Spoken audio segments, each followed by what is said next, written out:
What's going on, guys? It's your boy Iron Josh, and we're going over Letalis today. He's actually helped me boost up into the fastest time frames for my Goblins lair, and he's kind of an unsung hero, so I wanted to get in there for us Season 1 guys and all you new players out there to check out somebody you might not have been thinking about building. Come on, let's check him out.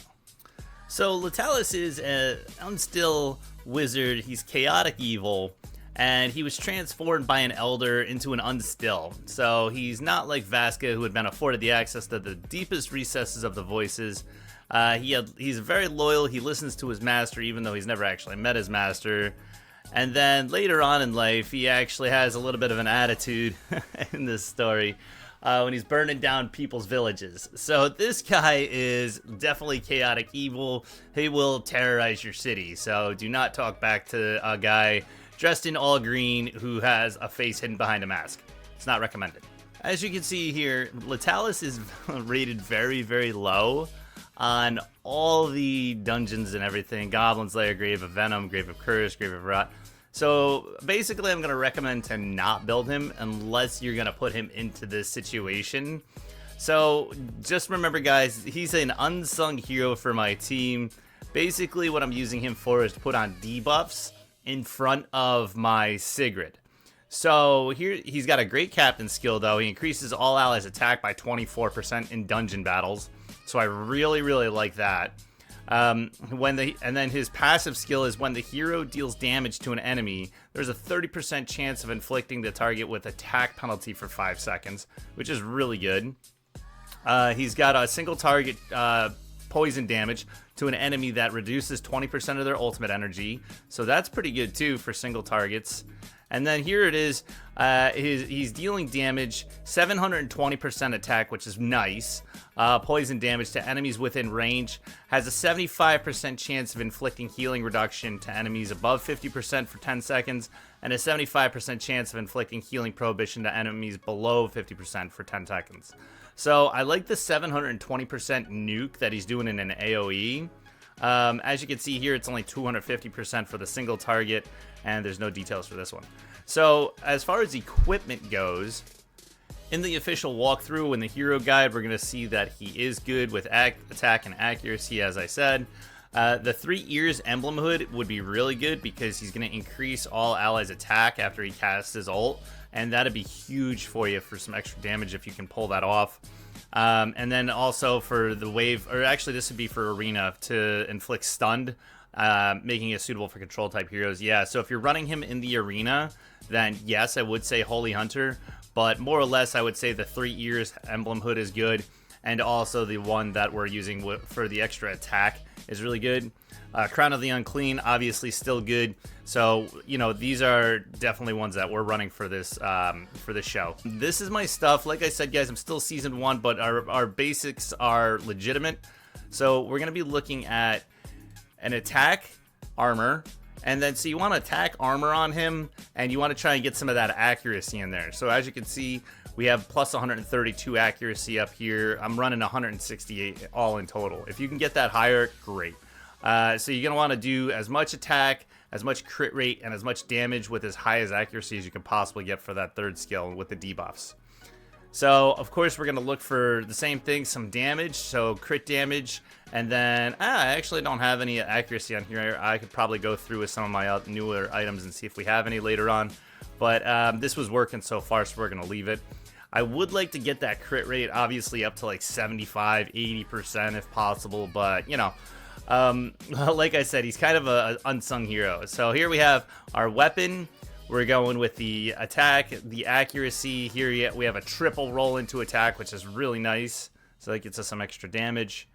And then here we have a single roll into no rolls into attack, but we have some in crit rate and some some HP. So all in all, with these two not having as much, or what is it? With this one not having any accuracy and with this one not having any accuracy, I could get this higher. We are running a negative rune with accuracy on it with some skill haste and some attack speed. And we're also running this one here with attack and accuracy in there as well.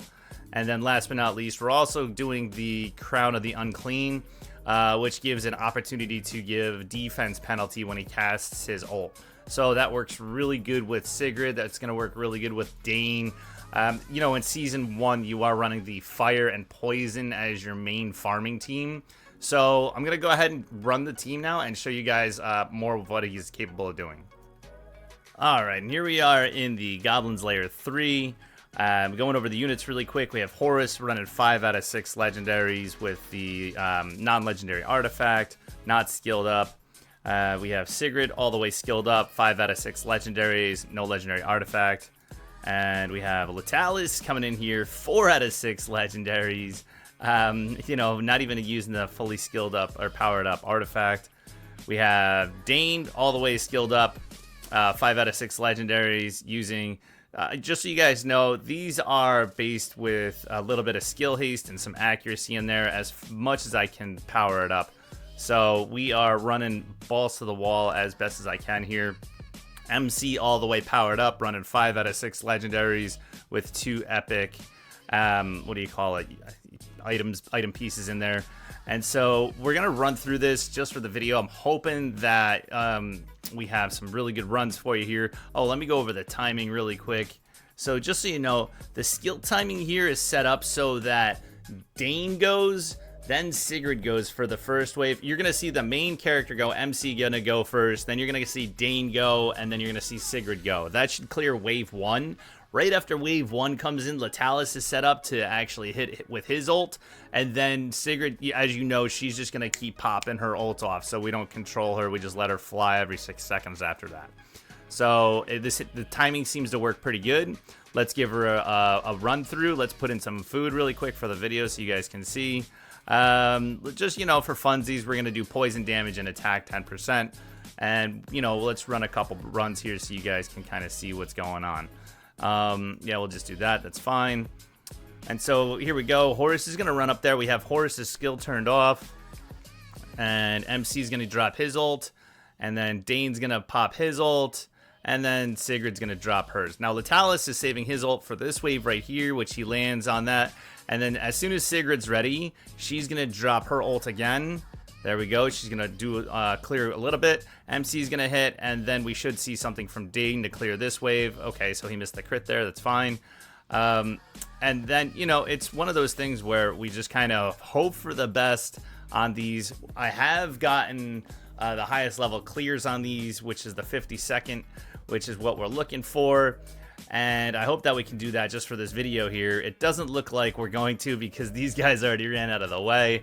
But the long story short is that with your timing and everything, you should see some opportunities to build a really good unit that fits your Season 1 team with the poison and fire.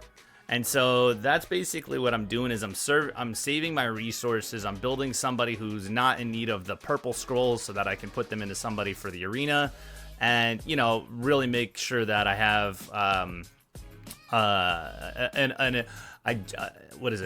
a justified usage of my resources. Is there better units that I could build for this team? Yes, but as a Season 1 player, that's kind of what we're looking to do, is save as many resources as possible, build some unsung heroes, and, you know, get our fastest times. So unfortunately, that was 1 minute 27. As you guys saw up there, 1 minute 12 was my best. But basically, guys, you want to hit that accuracy mark, you want to hit the damage marks, and it'll happen for you, okay? Just keep grinding your gear and find those items that really do give you accuracy, attack, crit rate, crit damage. Get your attack for Sigrid up as high as possible, for Dane as high as possible with accuracy. The only guys that don't really need accuracy is your main character and your main character and Sigrid. So just make sure you're focusing on those guys with just straight attack, crit rate, and as much crit damage as you can. Dane, Letalis, and Letalis need accuracy along with their attack. So it's going to be more important for them to have accuracy than it will be for crit rate and crit damage. All right, guys. Well, we're going to finish out this run. Let's see how it happens here. Maybe we can get 1 3-roll for this. That'd be great. Unfortunately, she popped her ult without hitting anybody up in front of her with it. There we go. Okay, come on. One more. I think we have one more wave. Yeah, there's one more wave. But you know, it would be nice if I was able to do that for the video, but I wanted to just make sure that you guys got to see a nice little spotlight for Letalis and an easy way to get your times up. So go ahead, guys, give it a decent shake if you want to. But like I said, he's been helping me clear this, and even some of them were getting the third roll, the third die. I don't know what to call it. The faster time. Okay, guys, I'll see you in the next video. Take care and enjoy your Letalis.